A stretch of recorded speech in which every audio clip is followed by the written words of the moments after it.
So this is the later night classes, so I like the kind of candlelight ambiance. So if you're feeling that at your house, you can make it all spooky and fun. But if that doesn't suit you, just make it so that it's calming, whatever that might look like or sound like.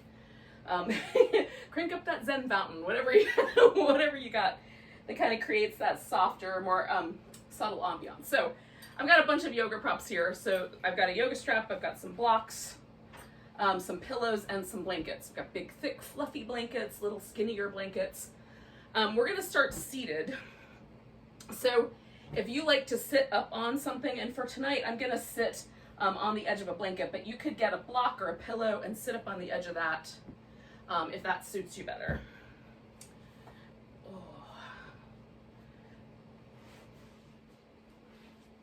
So when I sit, if I don't knock myself over first, when I sit on the edge of a blanket, I like to kind of slide right to the edge so that my sit bones are just barely hanging on, and then my legs kind of slope down, and my spine is able to be a little bit more tall and neutral. That's what we're going for. So just set yourself on the blanket so that it sort of feels like it gives you that little bit of lift to help that happen.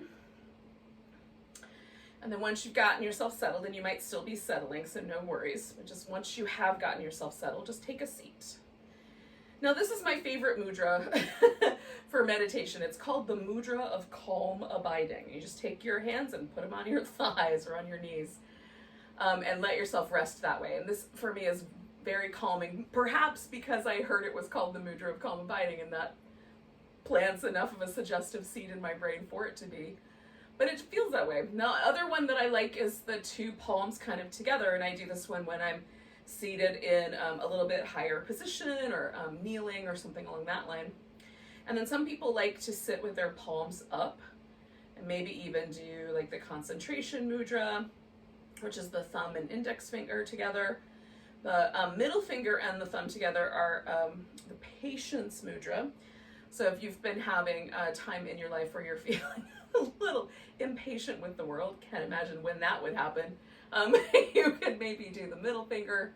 The ring finger and the thumb are a healing mudra. So if you are feeling a little under the weather or a little bit in need of just some extra energy, that is thought to bring some healing. And then the pinky finger and the thumb together is the intuition mudra. So if you've got decisions to make and you need to sort of root yourself a little into your deeper intuitive understanding or knowledge, you put your pinky finger with your thumb. So you just pick one of those if that suits you, or you can choose the mudra of calm abiding. And then we'll pause with the mudra. Now mudras are subtle. They just have this really kind of subtle thing, you know, a little bit of a concentration. Like it pulls a little bit of your mental energy to hold that. But if you choose to use one of the hand mudras in particular, just let yourself get curious about it.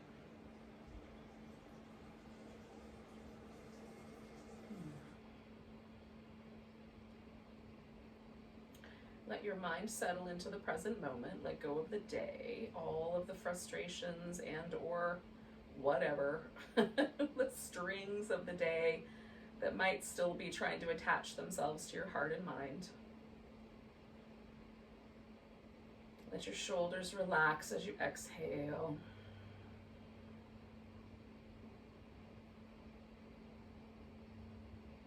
I like to sort of root myself in my space. So I'm smelling like this different smells that are created by these candles. I'm kind of hearing little sounds. There's like little sounds of like something, frogs or crickets or something outside, and then there's just kind of gentle snoring sounds of a sleeping ferret, like other little cute things going on in the background. For you, it could be something else. Maybe your neighbor's blowing leaves. Who knows what's going on at your house? But you could just sort of settle into the environment a bit. And maybe it's a sound that normally would be a little bit of an annoyance, but you can you let yourself just center and allow any sounds to just be there, present in the background. Fridge, washing machine, whatever.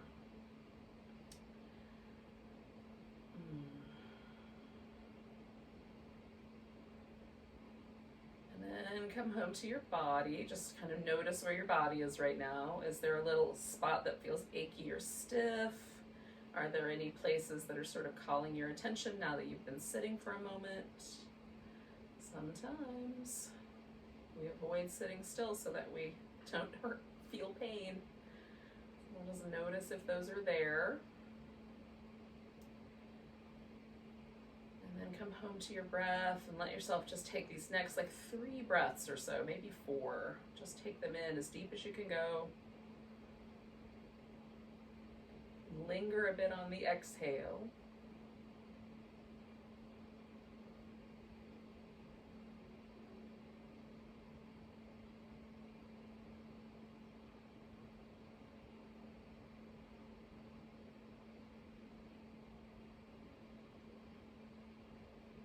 Things I like about lingering on the exhale is it slows my heart rate down. So just notice if that's true for you.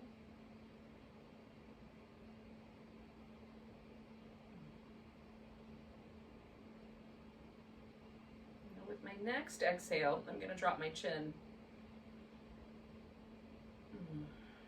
And then I'm going to just inhale my head up and over one shoulder. Now, I'm being pretty lazy there. Just let my head kind of loll over to this side. If it's pinchy underneath, lift your head to a slightly higher angle. You don't have to let it be quite so loose. I'm just going to inhale over the other way and exhale back to the center. And that's it. Just an inhale, roll my head around, exhale, come back to the middle. And just carry on with that at whatever angle is appropriate for you.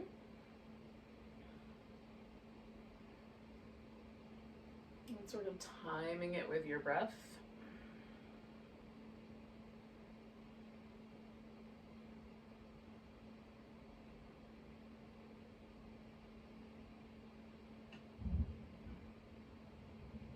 I'm going to do this whole thing one more time.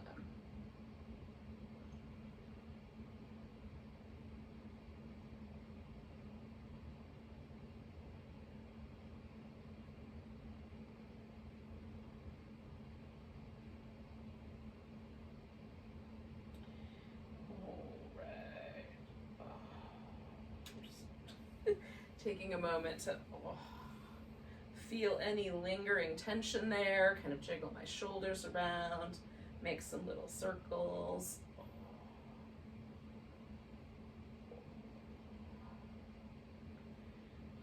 right. So I'm going to sit up nice and tall, reach for the ceiling, and then spin in a direction. Doesn't matter which one. I just turn to my left first. And then come back to the center and spin in the other direction to the left.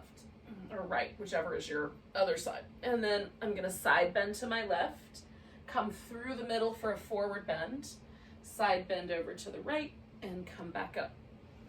Inhale, exhale, twist. Inhale, exhale, twist. Inhale, side bend. Sweep it to the center, over to the side. Coming back up. One more time like that. Inhale, twist. Twist. It feels kind of good. Stretch. Side bend. Forward bend. Side bend. And coming up. So now I'm going to go the other direction. 3 rounds. Same idea. Just doing everything starting with the other direction.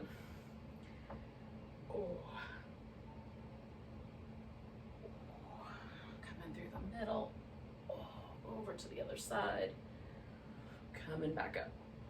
Breath, twist, breath, twist, side bend, forward bend, however much is the right amount of that for you. Side bend and back up one more time, big stretch. Twist, twist. I'm trying to make myself 4 inches taller. So far it's not working out, but I'm trying. All right, so then when I come up, I'm gonna pause there and move my shoulders around. Now, I'm gonna come up to all fours and do some cat shapes. in a moment. When you're ready, you can do the same thing. If you want to join me now or later, got other things you want to do. First, I'm just gonna set my blanket off to the side. So the little cat shapes are meant to move the spine around. So this little shape where we sort of broaden out the collarbones, we're trying to get the upper back to move. And then the rounded shape that's sort of like a little scaredy cat, we're trying to get the lower back to change shapes as best we can.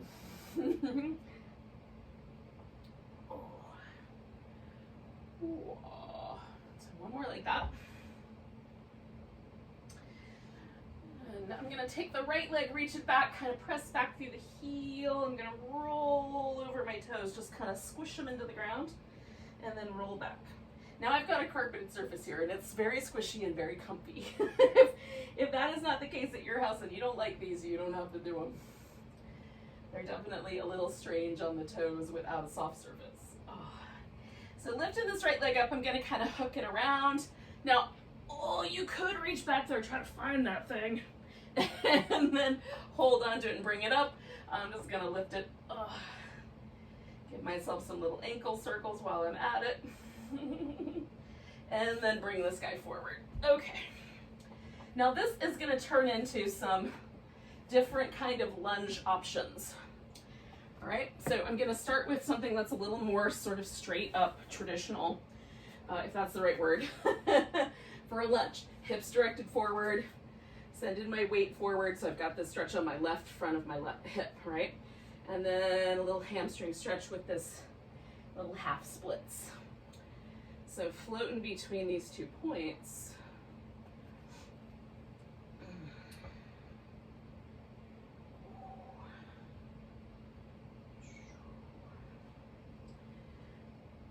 All right, so coming up.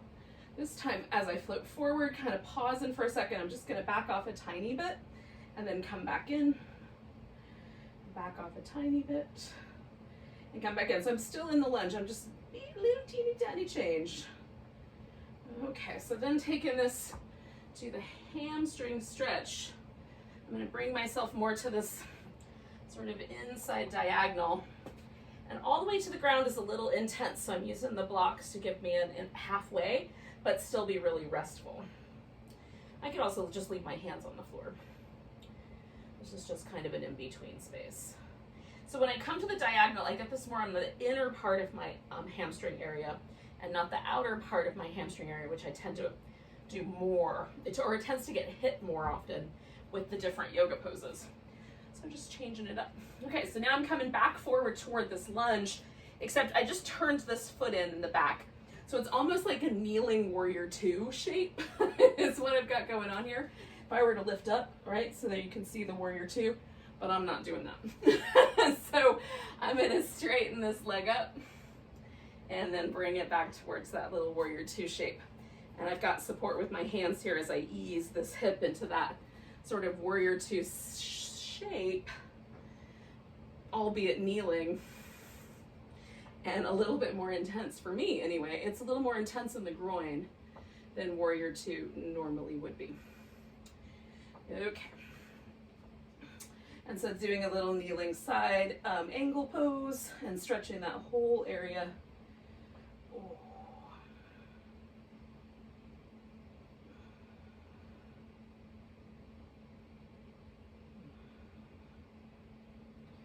And then I'm gonna take this right leg back, give it a little shake, come back to center, and try to just notice while I do some little cat shapes again. How did that go? Does the right side feel different than the left side?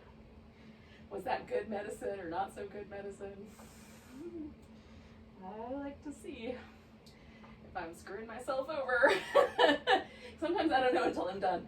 Okay, so I'm stretching my left leg back and tucking the toes under as I roll over them, and then pushing back. And then just rolling over the toes and pushing back.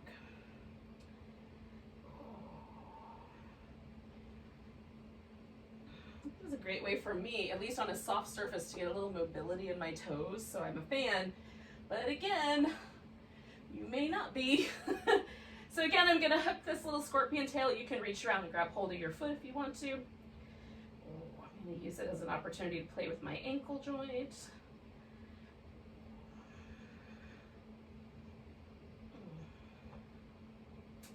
Okay, and then we're gonna let go, bring that leg forward, and we'll come into this lunge shape. And again, I'm setting myself up for this straight on kind of lunge. And backing it up into the other side. So this pose, you know, you might call a low lunge or a crescent lunge and a half splits. There is another name that's been floated out there for this pose, Anjaneyasana, which is both sides of the pose, just two sides of the same coin. So you might hear it called a lot of different things. You get to make up your own name if you want to, as other people do. It's in your own practice, it doesn't matter. Just call it whatever you want. If you decide to teach to someone else, though, maybe stick with the original name. Okay, so I'm starting with this higher lunge now. And again, this is just my little baby back off and go back in. So I'm just kind of floating right at the edge of sensation where it starts to get really interesting, and then I back off to the point where it's really comfortable, and then go back into interesting. I'm going to do that one more time. You don't have to move at all. You can hold it still if it's better. And again, so starting with this little hamstring stretch here, and then I'm going to move myself over here to this diagonal, giving myself a little place to rest my elbows.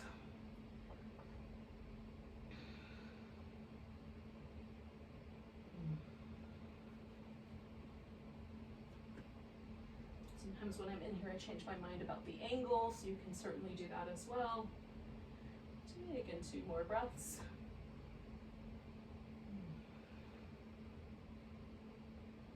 Now, I'm going to set myself up for that kind of kneeling warrior two. So this back foot turns inward, right? So that gives me the kind of change to the hip alignment. So it's more to the side. That's maybe a little more reminiscent of warrior two. And again, I'm going to move between these 2 points using my hands on blocks. Knee goes forward, back into that warrior two shape, and then back to kind of a straighter, almost more of a triangle shape, really. And the blocks are just here for me to kind of have some stability as I move the legs and the hips around. Okay, so I'm going forward one more time and turning that into my kneeling side angle pose.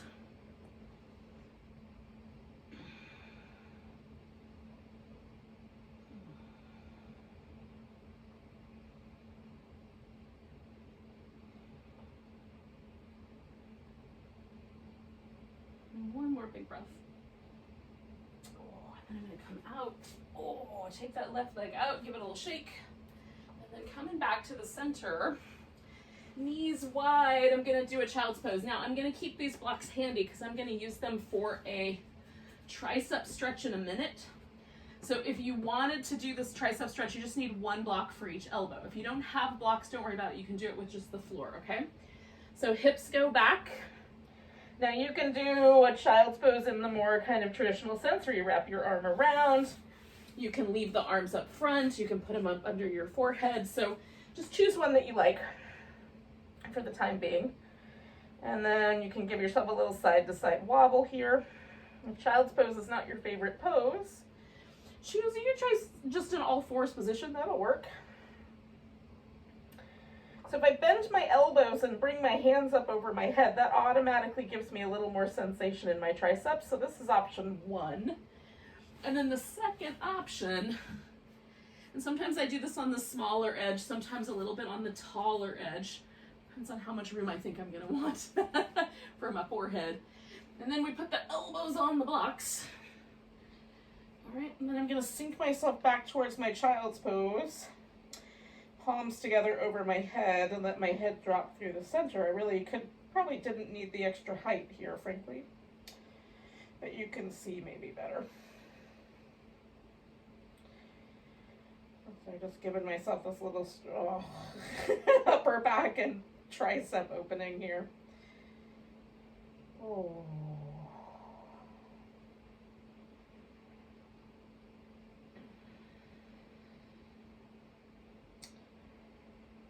Oh, yogi. So I'm going to do about 3 more breaths here. If you're done, you can come out a little earlier.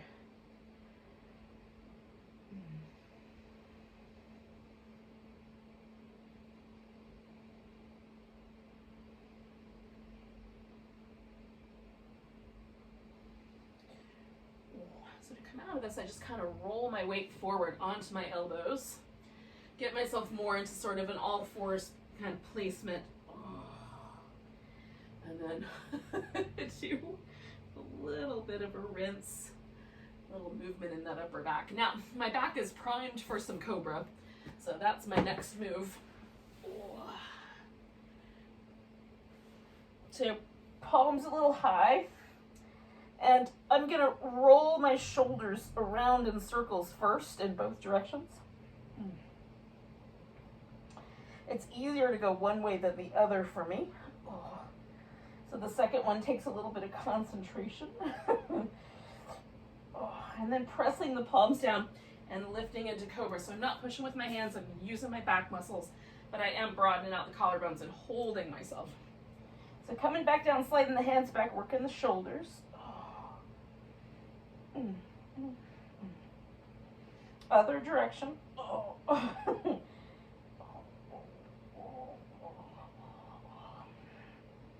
Sometimes there's involuntary groaning. Lifting into cobra. Coming back down one more time. Some circled shoulders. And the other direction. And then lift it into cobra. All right. So it's a little windshield wiper. So I'm going to hold this little, it's like a crocodile. So imagine yourself super long and just laying under the surface of the water, and the only thing really poking up out of the water, maybe a few scales and your eyeballs. That's the pose. Just relax through your whole back body if you can.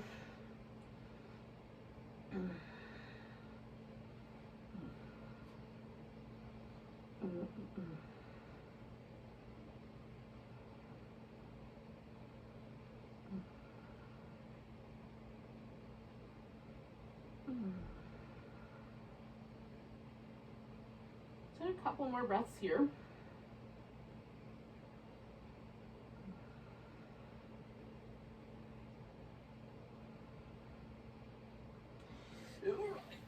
Now, I'm going to come to a little sphinx. So that's just taking my crocodile up a notch. If this isn't right for you, stay with the little crocodile. My elbow is slightly forward of my shoulder. I find that much more comfortable. And then I'm just going to let my head sort of hang out.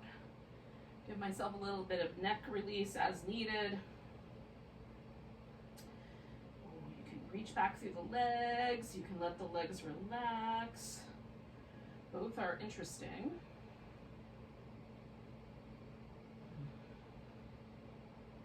We're mostly just trying to let the upper back sort of settle into the shape so that we can use it. So we'll do about 3 more breaths here.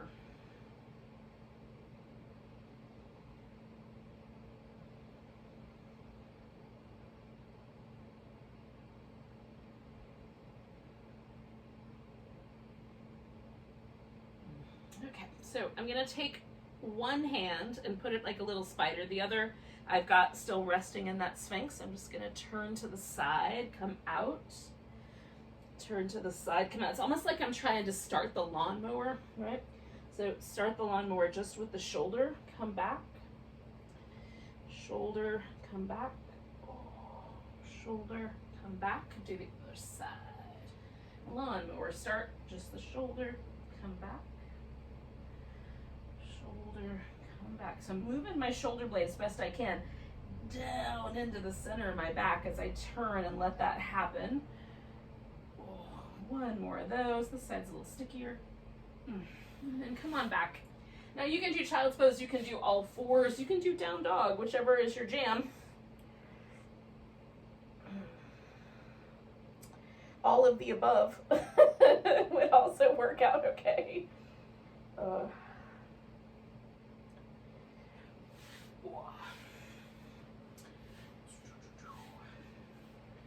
So, I don't have oh, there, I see it.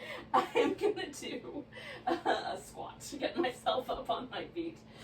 Oh, if you're in down dog, you could probably walk yourself together. Otherwise, you can join me in this little squatting shape.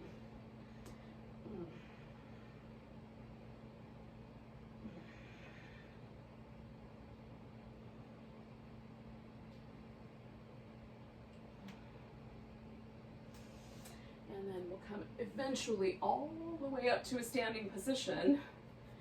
And once there, as soon as I get all my wardrobe malfunctions corrected, or at least most of them, I'm gonna shake everything off and get myself sort of settled in. Now, we're gonna do a little standing sequence.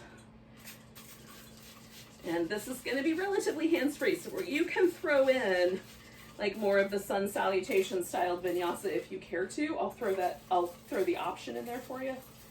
But if you would prefer not to do that, just follow me. Now that my mat is damp and sticky, I will maybe not slip and break a tooth. So, finding mountain pose, toes pointing forward, shoulders relaxed. Try not to stick the rib cage too far forward. Just get nice and tall. We're gonna take a nice big stretch, reach the arms up. I'm gonna grab my right wrist, stretch to the left. Coming back to the center, picking up my left foot, bringing that into a tree pose of some sort. You can go over your knee or under it. Sandwich around it, just be nice to it. Nice big breath, pick that leg up. We're gonna step back into a warrior one. So this just brings my hips just a little bit more towards the front. It's still a diagonal, but closer to that lunge shape than not. Bring the elbows back, push your hands forward.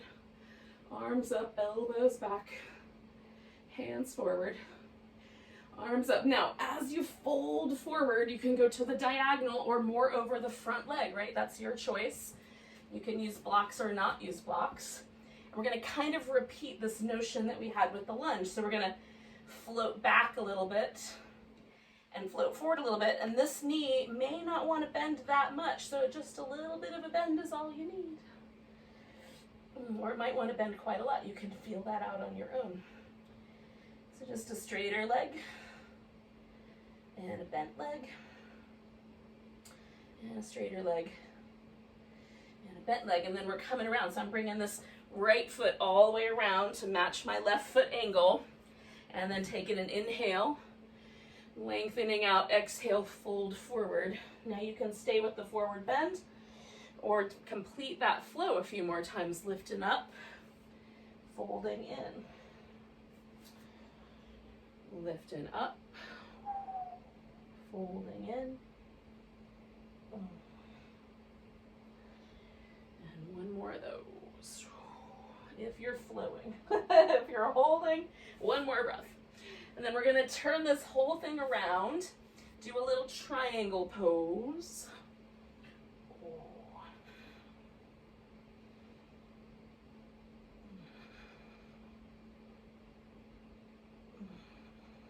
One more. Good, bend your front knee. You can use a block if you have it, or a piece of furniture if you don't, or the floor. Bring yourself up into a half moon balance. Everything stacks on the standing leg.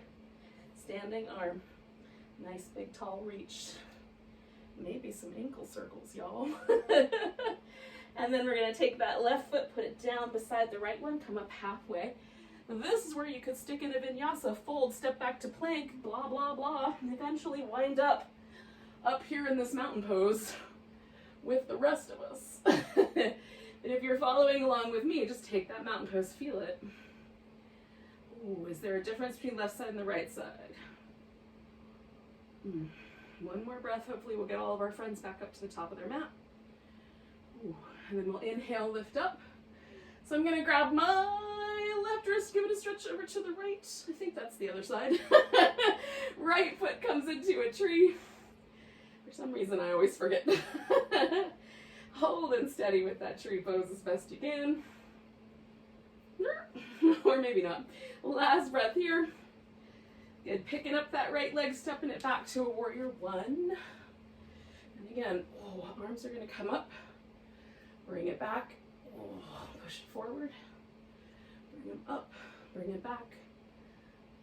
Push it forward, we're folding forward on this one. Bring it up, and then we're folding in. And again, you can go really close to the front or more on the diagonal, that's up to you. I'm still trying to stay inside this warrior one shape with my legs. So my back knee just bends a tiny bit.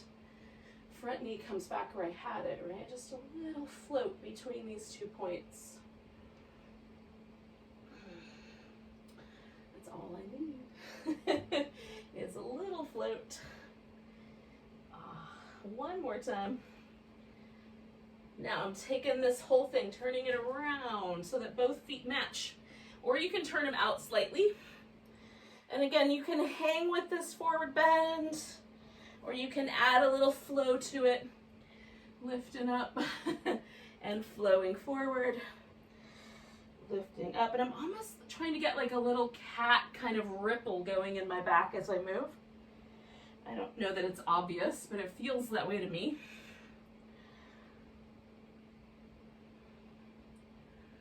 Okay, I'm going to do that one more time. Standing really strong in my legs at the top.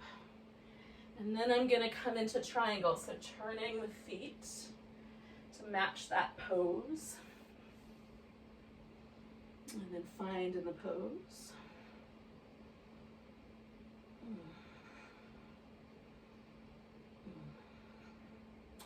Again, you can kind of hold it still, or you can do this kind of little float if you like. We're going to bend the knee, reach out in front, come into the half moon balance. Ta-da! Maybe it's kind of fun. And maybe it's a tricky pose. Bring your right foot down, come on up halfway. Exhale, fold. Now, again, this is the point where if you want to throw in a vinyasa, I'm not going to stop you. Or a sun salutation, as the case may be, whichever you'd like to call it. Both are technically correct. And then find your mountain pose when you're done. Oh, my arms feel like they're 2 inches longer. That feels kind of neat. I'm sure that they're not actually longer, they just feel longer. Notice what's true for you.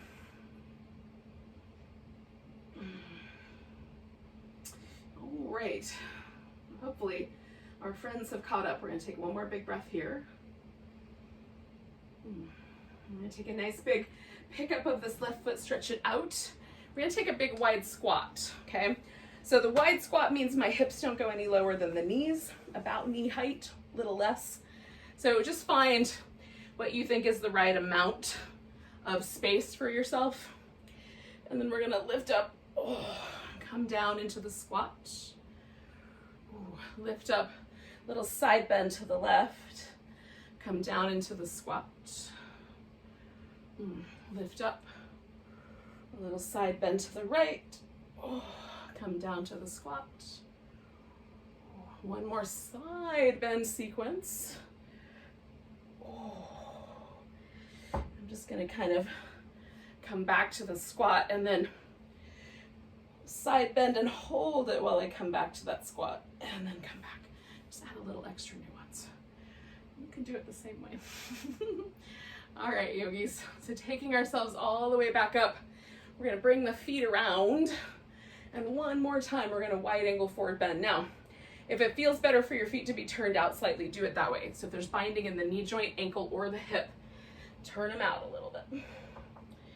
Everybody's bones are shaped a little bit differently. So you just want to honor your bone shape. And you'll know if it's not right because it'll feel crummy. Now we're going to do this kind of lazy sort of variation on a twist or a revolved triangle. So I'm turning my left toes about 45 degrees, bringing my right hand over towards that ankle, and then just kind of turning my chest towards the left. You can, if you want to, put your arm up. You don't have to, and I rarely do. I like it better to kind of press off my shin a little bit to get the twist. Then I come back to the center. So it's a little bit like a cousin of that revolved triangle pose. And then I'm turning the right toes, reaching around, and maybe you can't grab your ankle, so you just put your hand on the floor, that's fine. And then, see where that takes you as you twist your chest in towards that right thigh.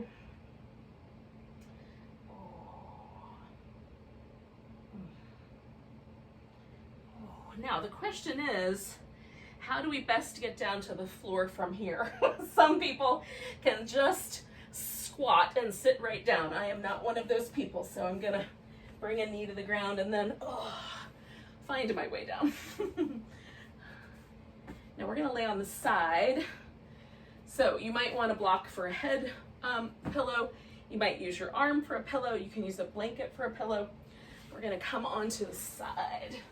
This is where the strap may also come in handy, because if it's really difficult to hold onto your big toe, you can use the strap so you can get your leg to go a little bit further out, okay? So hips are stacked on top of each other. Shoulders are stacked on top of each other. And we're gonna try to keep this side waist sort of lifting in towards the midline.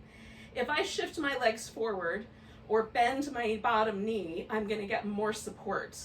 If I line my legs up and lift them off the ground, I have to use my core more. So that's where you get to have some choices, okay? So if you care to grab your big toe, otherwise use the strap to do it. And then we're gonna see if we can keep this kind of structure going. So if I lift this leg up, it's a lot of work for me to keep myself from falling backwards. Leg down, a little less work. Bent knee, a little less work. So choosing the appropriate amount for you. And holding steady on our little floating couch of snakes. This pose is Sheshnanaga Asana. It's the name of it. Super deluxe, extra special snake couch pose. That's sort of what it boils down to. Super auspicious snake couch pose. And it has become one of my favorites. I do not know why. Actually, there's probably some metaphor there that if I really explored it, I could tell you a story. So I'll tell you a story another day. Okay, so we're gonna let go and rinse out that leg. This is gonna turn into a twist in a second, and we're gonna stay in the twist for a while, a good couple of minutes. So if you would like to, you can get some softer things. So I'm taking this leg across and I'm gonna rest it on a pillow. So I have this really big pillow for this purpose because I need a little extra height.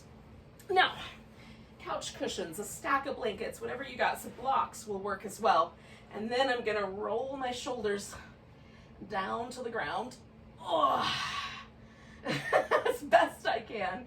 That is the fun bit. And so if that's not working out, I can add a little bit more height by rolling my bottom knee up underneath. And that'll give me just a little bit more height there so I have more room to get my shoulder to the ground. So that's what we're doing. Okay, so once you're in this little stretch, you could, if you're feeling like you want extra love, you could grab hold of that big toe with the other hand and hang out with it like that. And when I say extra love, I don't mean necessarily the kind of love that feels good. The kind of love you work for, you know, like marriage. Anyway, listen to me talk about that. All right, so we're gonna pause and breathe. You gotta work for love sometimes, y'all. That's all I'm saying.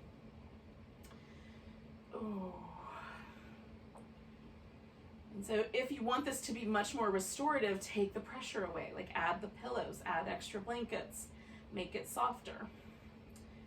This is kind of our transition between the more active practice and then the stuff we're going to sink into.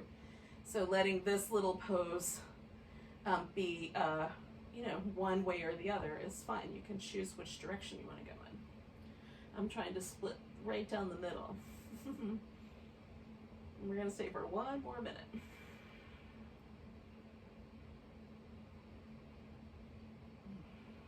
Now, I'll tell you a little story while we're hanging out. So Vishnu is one of the Hindu deities, and he is the god of the sort of sustaining force. So when things are going along smoothly, Vishnu is thought to be dreaming, right? He's like checking out. He's on this little this little like floating bed or couch made out of snakes that are kind of protecting him, and he's dreaming. And that's the kind of sustaining, steady impulse when things are going along well. Okay, we've got 3 more breaths left here. When things are in chaotic destruction / rebirth, that's the domain of the god Shiva. And then when things have to be completely like reconstructed, that's the god Brahma. This is my understanding of it. I could be wrong, but this is the basic understanding I've got. So Vishnu is the dude who kind of makes everything all right. Or at least brings more peace into the world. All right, so I'm coming out of this twist, right? And before we do the other side of our sustaining steady couch of snakes pose, we're gonna take just a moment to sort of settle, notice, do some little windshield wipers or a back massage, whatever you like. And you might even notice, like, is my left leg any different than my right leg? Because we did one side, but we haven't done the other yet. So whichever side you did might feel a little longer or something, a little different, a little more zhuzhy. Sometimes I feel like a really pleasant kind of effervescence or lightness to the parts of the body that I've already done the stretching on. Okay, so I'm taking my pillow with me and I'm turning the other direction so that I can talk to you guys more easily. All right, so we can do our side. Woo, you guys good out there? Oh. Anybody got a question? Okay, we're good. All right, so I've got my Vishnu's couch pose on the other side. And again, if I want to make it more challenging, I can lift the leg. If I want to make it less challenging, I can bend the knee, somewhere in between. Straight leg, but not lifted. I'm trying to find my balance again. So this is why I think this pose is made the way it is, right? Is because Vishnu is always floating on this little island, having to balance all these crazy forces. He's the dude in the middle, man. He's the Goldilocks principle. So there you have it. There's your little Candy's take on mythology for tonight. And probably all of us are craving a little bit of stability, a little bit of sustaining peace. And so that might be why I'm so attracted to this pose right now. We're gonna take a few more breaths here.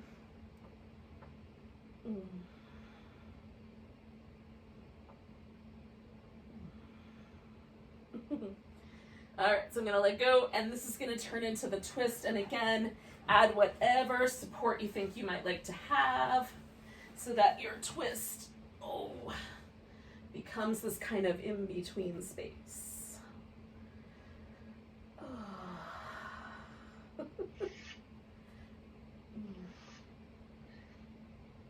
hear some of you guys rustling around, so just make sure your mic is turned off so the camera doesn't jump around.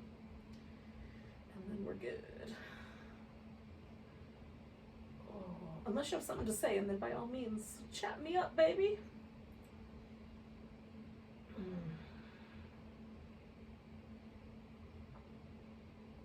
The people on YouTube won't be able to chat me up, but you can comment down below. Tell me what you think. So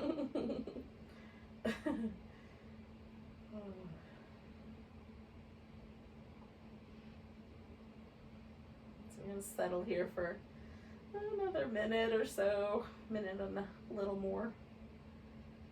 Let's give ourselves permission to land. So this is the kind of space that we're trying to enter with restorative yoga, is this notion of really letting ourselves relax as completely as possible.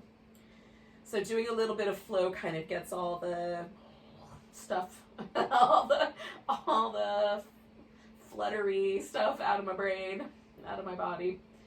And then hopefully I'm going to be ready to settle in. Now I teach a class that's purely the settled in on Sundays, which is restorative yoga, and it's sort of like yoga and napping had a baby. So if you want to take a moment at the end of a weekend and really just luxuriate, sort of like if yoga had a hot tub, that would be what restorative yoga is. Then settle me in. But otherwise, we're going to come out of this pose in about 4 breaths.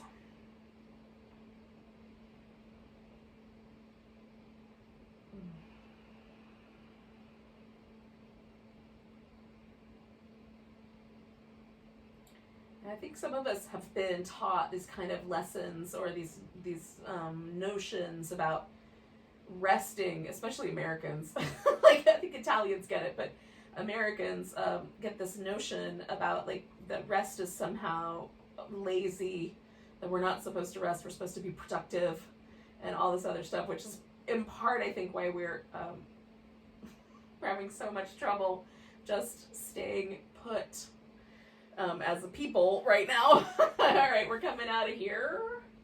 And again, you're going to let yourself kind of rinse out. Now, we're going to choose one of the 2 different back bendy shapes to hang out in. So one is called supported bridge pose, and you may have done that before. You just have to have something to go underneath your hips. So you can use a pillow, you can use a block, you can use a folded blanket. You can put it just under the hips, and so your shoulders rest on the ground and your legs rest on the ground. I'm going to show you with a little bit smaller pillow because this one's a little too big for my back. Okay, or you can do this with something that goes more down the length of your spine. And then the other option is going to be what's called mountain stream pose. Okay, so this is supported bridge. So I've got my hips supported, and then everything else can kind of relax out, and the feet can go on the ground or be out straight. So either one of those. Mountain stream pose involves 2 little lumps, one under the upper back, and we're going to use a blanket for that. So if you took your blanket and sort of folded it so you've got a little baby bolster, and you might have a baby bolster at your house, and then you can use that instead, a little pranayama bolster. That goes crossways, and then a pillow or some other rolled up blanket for your legs. Okay, so then what happens is you get this blanket lined up right about where the bottom of your breastbone is. So if you drew a line around your rib cage and came to here, that would be the bottom of your breastbone. And then that goes kind of over the blanket. Shoulders are still resting on the floor. You can do any kind of shape with your arms, whatever you like. And I'm a fan of this version because I like to get some movement in this upper part of my back. It's not initially comfortable. It's initially quite awkward. But like most things in life, things that start out awkward often become okay after you settle a little bit. So choose one of the 2 options, whether it's supported bridge or this mountain stream. And it's called that because it's like we're sort of like water rolling over rocks, right? We're the water. So we're kind of rolling over these rocky places on the floor. And then we're just going to pause here. We're going to stay here for about 10 minutes. Maybe 8 minutes would be, well, probably about 8 minutes. That's probably enough given the time it took us to get here. So let yourself settle. Just get quiet in this back bendy shape.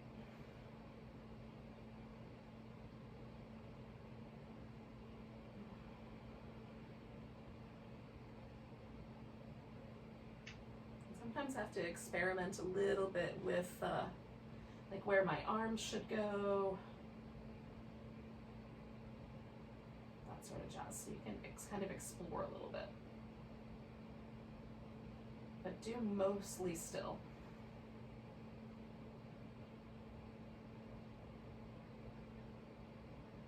And let your body get really heavy. If you were water or you were a bridge, you would pretty much just sink into gravity. So just let yourself kind of have that relationship to gravity that is one of, as best we can anyway, total trust. Just let gravity have you. And I always like to check in with my front body because, usually what happens is that somewhere on the front side of my body is where I like to carry a little bit of the tension for this pose. So sometimes it's my eyes, I have to relax my eyes. Sometimes it's the mouth or the jaw.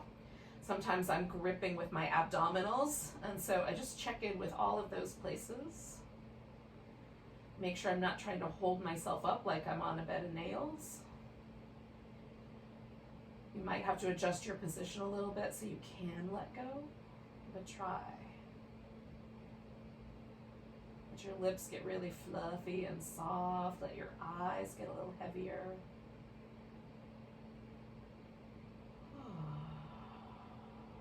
And just kind of give in.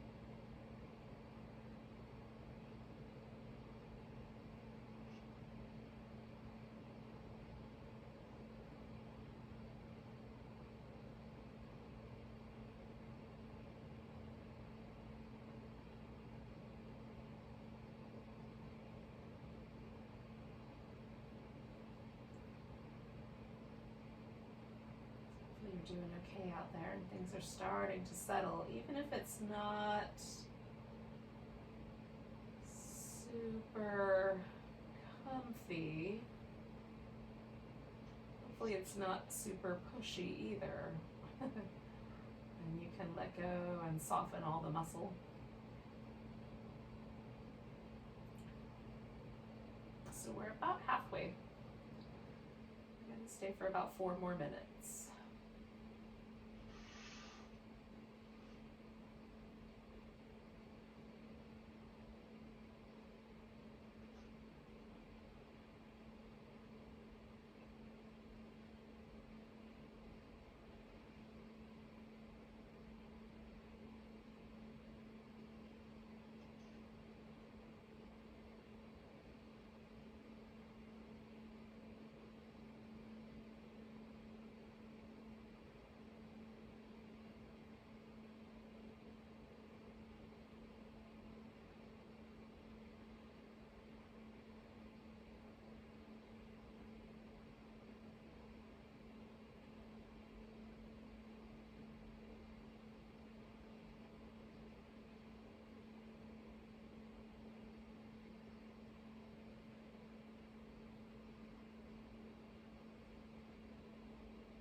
Notice your breath too. We've got just a few more minutes here. Just let yourself focus on the sort of sense of the body breathing.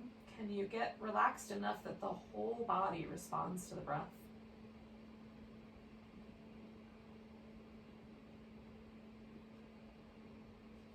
And if you hit a place where you just are done with the pose a little bit earlier than I suggest to come out, just come out and lay on your back. Like, it's okay to change things a little bit, especially if you're just not quite bridging that gap into letting go yet.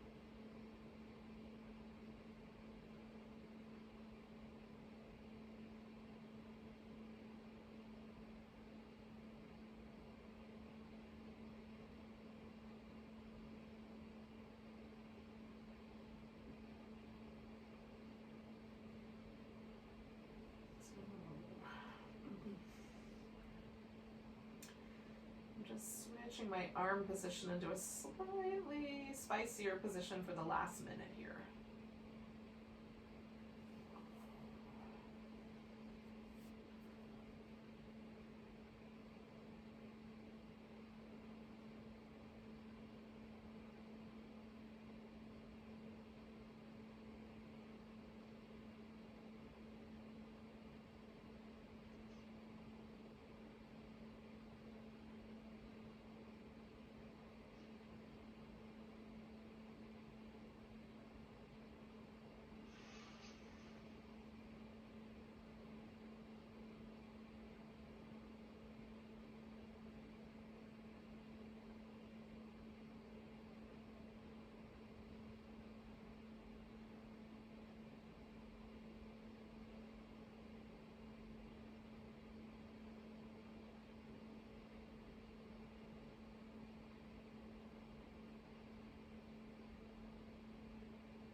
All right, yogis, we're going to take 2 more big breaths.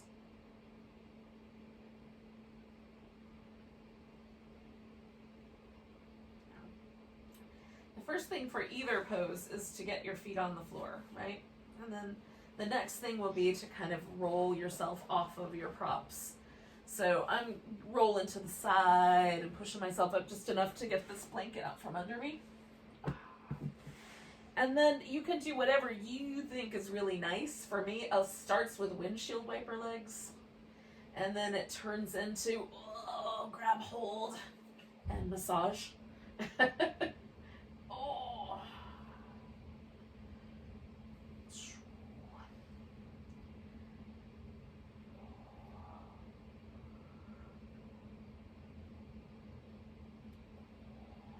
Now.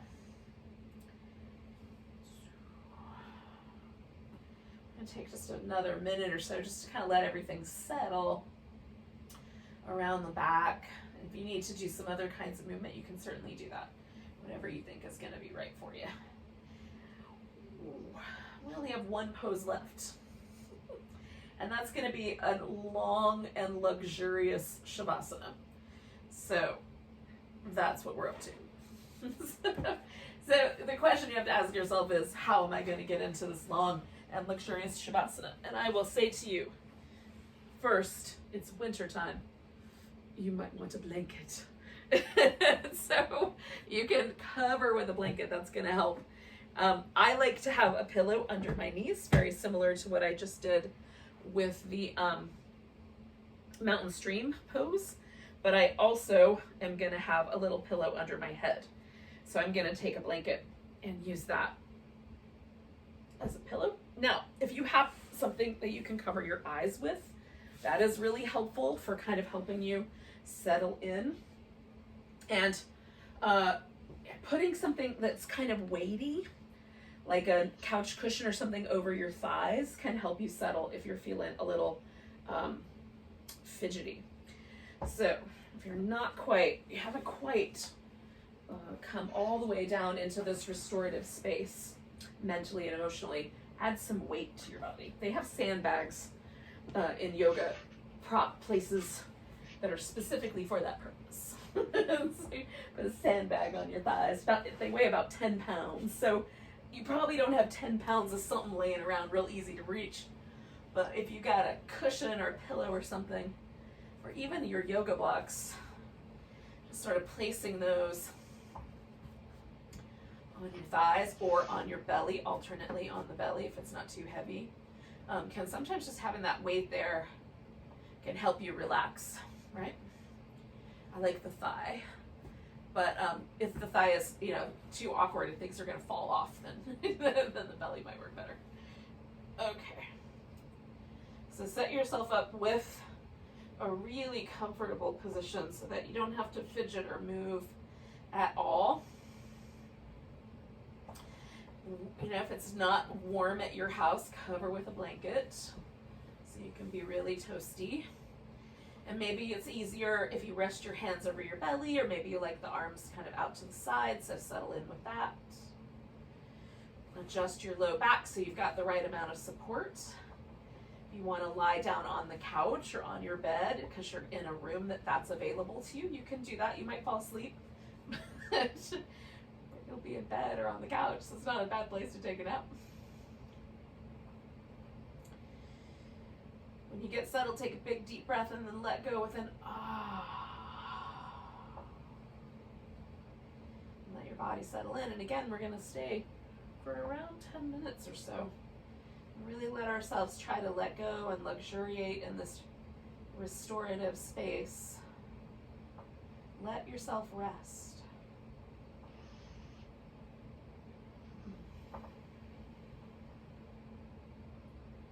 Try not to fidget. If you're just in that space, then it's okay. You can split out and go do something else for a while. Come back to Shavasana later on tonight.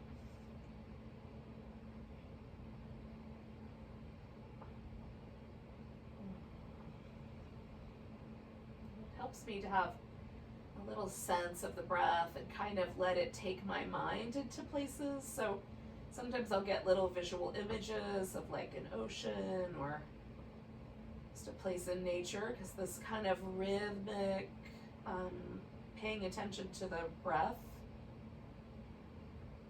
at least for me, it kind of spins me into some nice little headspaces that are calming, peaceful.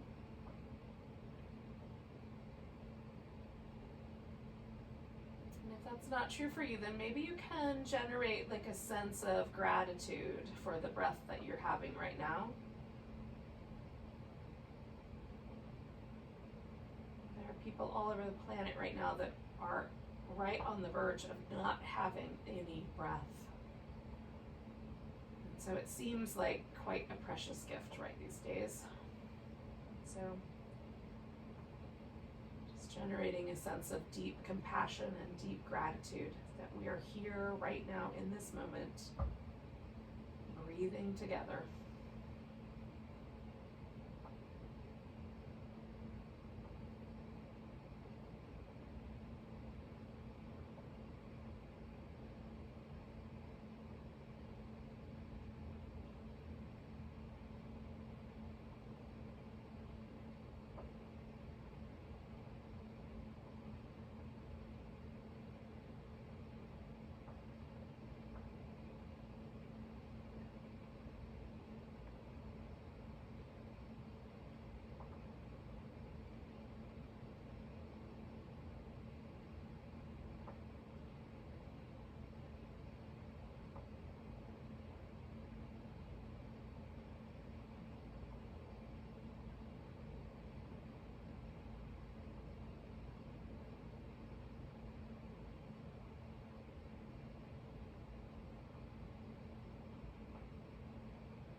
just notice your breath again.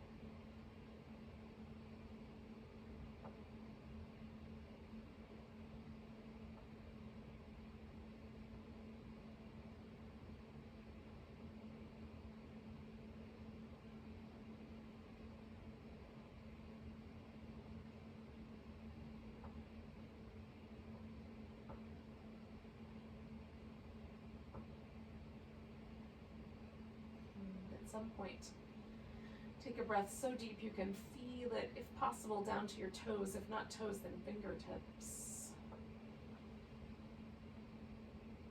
Let it go with a big sigh.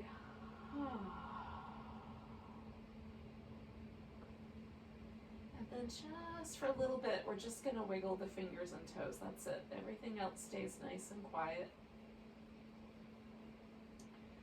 Stretch them apart, and then wiggle them again. And stretch them apart, and wiggle them again.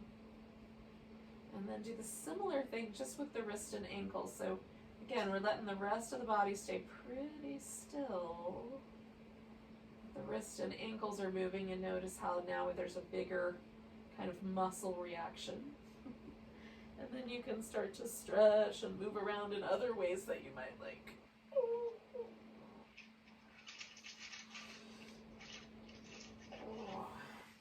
Now, we're going to lay on our side for a little bit. So when you're ready, and I'm not rushing you, just when you get to that place, kind of roll yourself over so that you can sustain. Because we're going to give ourselves a little in-between. A little zone.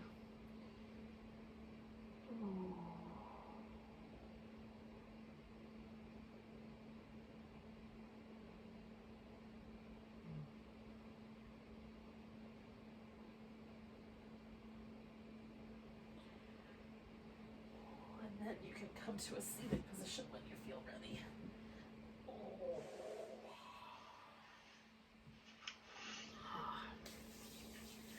So thanks for coming out, hanging out, and doing a little restorative ending to a otherwise flowy practice. Hopefully it felt like a good practice. Take a nice big breath. And a big deep sigh. Namaste, yogis.